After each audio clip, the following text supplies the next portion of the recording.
महापुरुषों प्यार से कहिए धन निरंकार जी। सतगुरु माता सुदीक्षा सविंदर हरदेव जी महाराज की जय।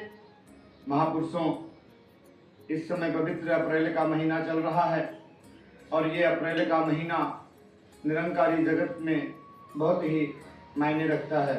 इस अप्रैल के महीने में निरंकारी जगत मानव एकता दिवस मनाता है और मानव एकता दिवस इसलिए मनाता है कि इस मिशन को, इस सत्य की आवाज को बुलंद रखने के लिए, कायम रखने के लिए, जन जन तक पहुंचाने के लिए जिन संत महापुरुषों ने अपने प्राणों का बलिदान दिया, अपना सर्वस्व योगदान दिया, और सिर्फ संत महात्मा ही नहीं, उस समय के सतगुरु बाबा गुरबचन सिंह जी महाराज ने भी इस मानवता और इंसानियत के खातिर, अपने एक एक गुरसिक के प्राणों की रक्षा के खातिर, उनके अमनो चैन और सुकून की खातिर अपना भी सर्वस्व बलिदान, प्राणों का बलिदान दिया।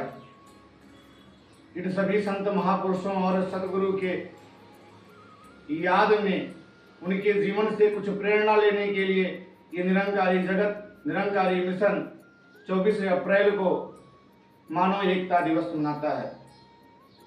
हम सभी भी इस दिन या इससे कुछ दिन पहले ही अलग अलग माध्यम से सतगुरु की जीवनी, संत महापुरुषों की जीवनी को याद करते हैं, पढ़ते हैं, और ये जरिया भी, ये मकसद भी इसीलिए होता है कि हमें उन बलिदानी महापुरुषों की जीवनी से कुछ प्रेरणा मिले। सतगुरु बाबा गुरबचन सिंह जी महाराज की जीवनी की बात करें तो बाबा जी एकदम हंसमुख स्वभाव के, वो दिव्य चेहरा, मिलनसार, हमेशा मुस्कुराते रहते थे।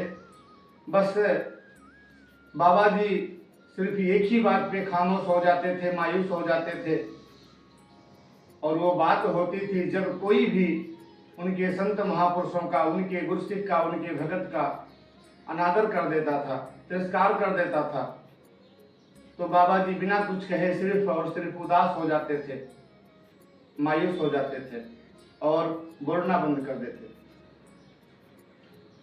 जीवन शिक्षक में एक प्रेरणादायक ऐसे ही प्रसंग है। पंडित हरिमोहन शर्मा जी, जो बाबा गुरबचन सिंह जी महाराज के निजी सेवक भी थे और टूर पे उनके साथ रहते थे। बाबा जी के खाने पीने, सोने, सारी जिम्मेदारी पंडित हरिमोहन शर्मा जी की थी। हुजूर ने ये बात कहा करके रखी थी कि कोई भी संत महापुरुष हो, चाहे वो अमीर हो चाहे गरीब हो, संसारिक रूप से चाहे वो शहर में रहते हो, गांव में रहते हो, देहात में रहते हो, पढ़े लिखे हैं या अनपढ़ हैं, कहने के भाव कि कोई भी गुरसिक हो, कोई भी संत महात्मा हो, उसका सम्मान, उसका आदर सत्कार एक बराबर होना चाहिए। क्योंकि हुजूर का ध्यान था कि जो कोई दिल्ली कोठी पे आता है, उतने दूर से चल करके महात्मा, वो सिर्फ और सिर्फ अपने सतगुरु के प्रेम में बंधा हुआ आता है, सतगुरु के दर्शन के लिए आता है। तो हुजूर ने कह रखा था कि जैसे ही कोई महात्मा आए तो समय के अनुसार, जैसा समय हो, सुबह दोपहर शाम का, उसके हिसाब से उन्हें चाय पानी पूछा जाए, रोटी पूछी जाए, उनका आदर सत्कार किया जाए। जब तत्काल कोई घर में आता है और उसका सम्मान हो जाता है, उसे श्रद्धा और प्यार से कोई एक गिलास पानी पिला देता है, तो महात्मा खुश हो जाता है। उस संत की थकान जो होती है महात्मा के उतने दूर से चल के आने की, वो सब दूर हो जाती है। एक दिन का वाकया, क्योंकि इंसान के जीवन में अहंकार दो प्रकार के होते हैं। एक होता है अहंकार और एक होता है सूक्ष्म अहंकार। ये सूक्ष्म अहंकार कब और कैसे हमें पकड़ लेता है यह हमें मालूम ही नहीं पड़ता है। एक दिन की बात है, बाबा जी अपने बेडरूम में सोए हुए थे। शर्मा जी का ये नियम था कि सतगुरु के सोने के बाद सोना और सतगुरु के उठने से पहले उठ जाना। दोपहर में जब बाबा जी अपने बेडरूम में विश्राम करते थे तो पंडित हरिमोहन शर्मा जी भी वहीं बरामदे में लेट करके आराम कर लेते थे।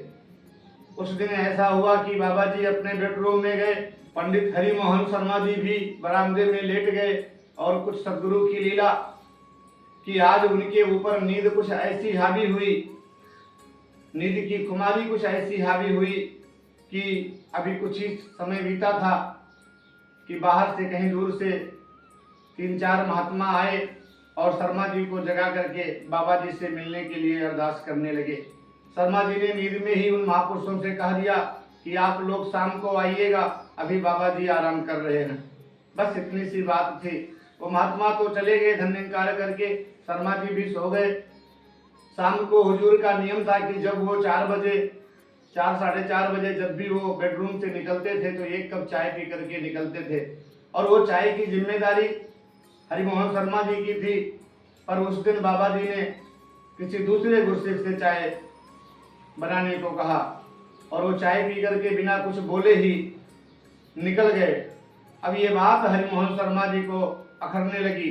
ये बात हरिमोहन शर्मा जी क्योंकि सतगुरु के हंसमुख चेहरे पे उदासी आ गई और उन्होंने बोला भी नहीं, कुछ चाय भी इनसे मांग करके नहीं पिया, तो इन्हें लग गया कि कहीं ना कहीं कुछ तो गलती हुई है।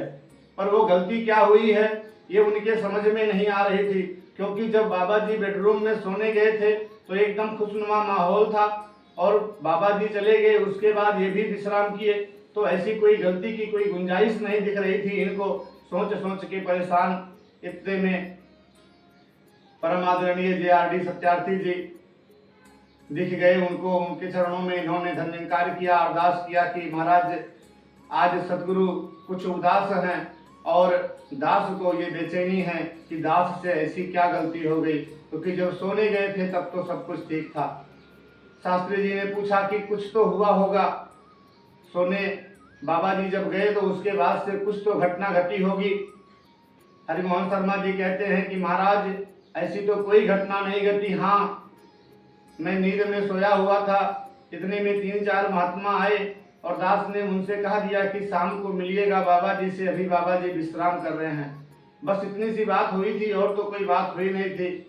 आगे से JRD सत्यार्थी जी कहते हैं कि बस पंडित जी यही गलती हो गई, यही सबसे बड़ा गुनाह हो गया, क्योंकि सतगुरु को सब कुछ मंजूर है, सतगुरु सब कुछ बर्दाश्त कर सकते हैं, पर अपने गुरसिख का अपमान नहीं बर्दाश्त कर सकते, अपने गुरसिख का अनादर नहीं बर्दाश्त कर सकते। इसलिए आपसे ये भूल हो गई है।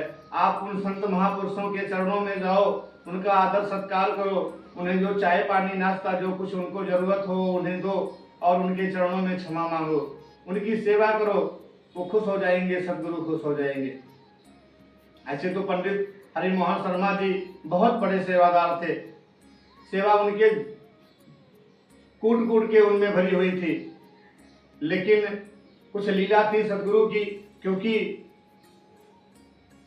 सदगुरु जो होता है वो अपने संत की अपने भगत की पल पल रक्षा करता है। और किस तरह रक्षा करता है, अंदर हाथ सहार दे बाहर मारे चोट, उसे टूटने भी नहीं देता है और उसे संवार भी देता है, निखार भी देता है। पंडित हरिमोहन शर्मा जी चूंकि शाम का समय हो गया था, संत महापुरुषों के लिए शरबत का गिलास लेकर के जाते हैं, उनके चरणों में अर्पण करते हैं, धन्यकार करते हैं और क्षमा मांगते हैं कि महाराज भूल हो गई मुझसे, हमें क्षमा कर दीजिएगा।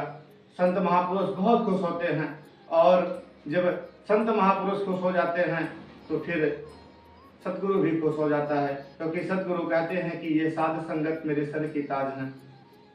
उसके बाद से बाबा जी फिर कुछ देर बाद घूम करके आते हैं, चेहरे पे मुस्कान, और आते ही पंडित हरिमोहन शर्मा जी से कहते हैं कि पंडित जी 1 कप चाय बना करके लाइए, आज दोबारा चाय पीने की इच्छा हो रही है। कहने का भाव कि अगर हमें कुछ प्रेरणा लेनी है, अगर हमें कुछ सीखना है, ये तो पंडित हरिमोहन शर्मा जी जो इतने महान सेवादार थे, कूट कूट के भरी थी उनके अंदर गुरु भक्ति, गुरु के और गुरु घर के प्रति प्रेम, और उनके साथ भी ये सूक्ष्म अहंकार उनको भी जकड़ लिया, जो कि अहंकार नहीं था, वो नींद की खुमारी के कारण वो संत महापुरुषों का जाने अनजाने में अनादर हो गया। अनादर इतना हो गया कि उन्हें वो समय से चाय पानी नहीं पूछे। आज हम अगर इस मानव एकता दिवस के उपलक्ष्य में अपने आप को तैयार कर रहे हैं, तो विचार करने की जरूरत है मुझे कि मैं भी एक गुरसिख हूँ, मैं भी एक भगत हूँ, मैं भी एक संत हूँ। मैं कितना सतगुरु के गुरसिखों का सत्कार कर पा रहा हूँ, मैं कितना सतगुरु के गुरसिखों का आदर कर पा रहा हूँ, मैं कितना उनसे प्रेम कर पा रहा हूँ, कितना उन्हें सम्मान दे पा रहा हूँ। क्योंकि बात तो तभी बनेगी जब सतगुरु रिझेगा, और सतगुरु को रिझाने का एकमात्र तरीका, एकमात्र सलीका है कि सतगुरु के संतों का, सतगुरु के भक्तों का आदर करे, सत्कार करे, प्यार करे। तो यही याचना, कामना, प्रार्थना सतगुरु माता सुदीक्षा सविंदर हरदेव जी महाराज के चरणों में कि हे दीनदयाल सच्चे पातशाह गरीब नवाज, दया करो, कृपा करो कि हम भी आपके एक ही एक गुरसिख, आपके एक ही एक संत महात्मा का दिल से सत्कार कर पाए, उनके चरणों में धन्यकार कर पाए, उनका सम्मान कर पाए, बिना ये देखे हुए कि ये छोटा महात्मा है, बड़ा महात्मा है, शहर का है, गरीब है, अमीर है, गोरा है, काला है, कैसा भी है, वो आपका भगत है, आपका गुरसिख है। और आपका जो गुरसिख है, जो आपके सर का ताज है, तो मेरे लिए तो उसके चरण की धूली भी बहुत काफी है।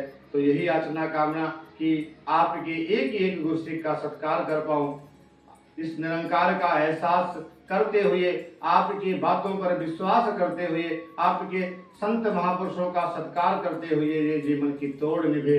तो सच्चे मायनों में यही एक मानव एकता दिवस के प्रति अपनी श्रद्धांजलि होगी, अपना समर्पण होगा।